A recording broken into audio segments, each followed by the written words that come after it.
কালি অসমৰ মুখ্যমন্ত্ৰীয়ে কৈছে যে বানপানীৰ নামত সাহায্য উঠোৱাৰ প্ৰয়োজন নাই। মই দেখিছোঁ যে বাকচ লৈ ৰাস্তাই ঘাটে পইচা সংগ্ৰহ কৰা হৈছে। বেলেগৰ পৰা পইচা তুলি আমি সাহায্য দিব নালাগে। নিজৰ টকাৰে পাৰিলে সাহায্য দিব লাগে। বেলেগৰ পৰা টকা তুলি নিজৰ বেনাৰত সাহায্য দিলে তাত নিজৰ বান সাহায্য নহ'ব। মই দেখিছোঁ যে বহুতে টিঙৰ বাকচ লৈ স্কেনাৰ লগাই পইচা উঠাই আছে। সেইটো নিজৰ পইচা নহয়, বেলেগৰ পইচা সংগ্ৰহ কৰাটো মোৰ মতে বান সাহায্য নহয়। আমি আৰক্ষীক নিৰ্দেশ দিছোঁ যাতে কোনো ক্ষেত্ৰতেই দোকান পোহাৰ সাধাৰণ নাগৰিকক আদিৰ পৰা বলপূৰ্বকভাৱে বান সাহায্য সংগ্ৰহ কৰিব নোৱাৰে। এতিয়া প্ৰথম কথা যে তেতিয়াহ'লে অসমৰ মুখ্যমন্ত্ৰীও এতিয়ালৈকে কোনো ধৰণৰ বান সাহায্য দিয়া নাই। কাৰণ অসমৰ মুখ্যমন্ত্ৰীয়ে নিজৰ পৰা এটা টকাও বান সাহায্য দিয়া বুলি আমি নাজানো। তেখেতে যিটো দিছে CM ৰিলিফ ফাণ্ডৰ পৰা দিছে। মুখ্যমন্ত্ৰীৰ ৰিলিফ ফাণ্ডৰ পৰা দিছে। মুখ্যমন্ত্ৰীৰ ৰিলিফ ফাণ্ডটোতো তেখেতে অনবৰতে পইচা বিচাৰি তেখেতে আবেদন জনাই থাকে। আনকি তেখেতে এই বুলিও কয় যে আন ঠাইত কাকো পইচা নিদিব। মুখ্যমন্ত্ৰীৰ CM ৰিলিফ ফাণ্ডতহে পইচা দিয়ক। আৰু সেই CM ৰিলিফ ফাণ্ডৰ পৰা এতিয়া মানুহক বান সাহায্য দিছে। তাৰমানে অসমৰ মুখ্যমন্ত্ৰীয়ে এতিয়ালৈকে এক টকাও বান সাহায্য অসমীয়া মানুহক দিয়া নাই।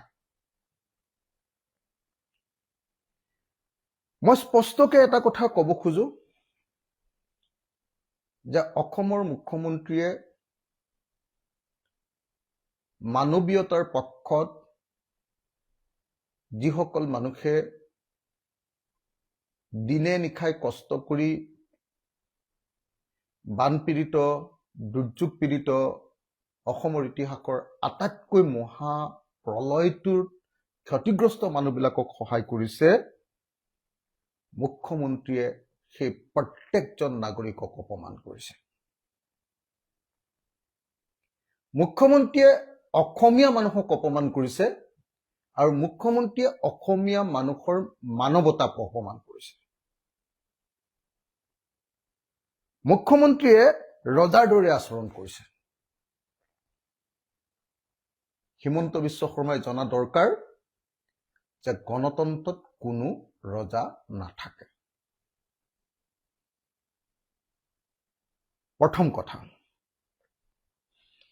মুখ্যমন্ত্ৰীয়ে যি ডিক্ৰী জাৰি কৰিছে, নিৰ্দেশ জাৰি কৰিছে, এয়া বেআইনী।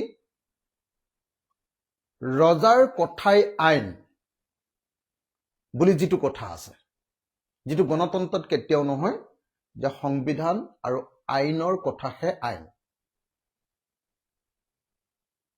এতিয়া মুখ্যমন্ত্ৰীয়ে যি কৈছে সেইটো ৰজাৰ কথাই আইন। গতিকে এজন স্বেচ্ছাচাৰী, এজন অকৃতজ্ঞ,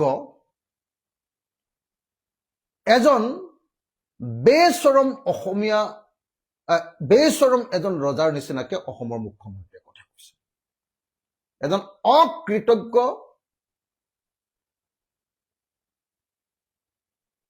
অত্যাচাৰী আৰু বেচৰম মুখ্যমন্ত্ৰীৰ নিচিনাকে তেখেতে কথা কৈছে।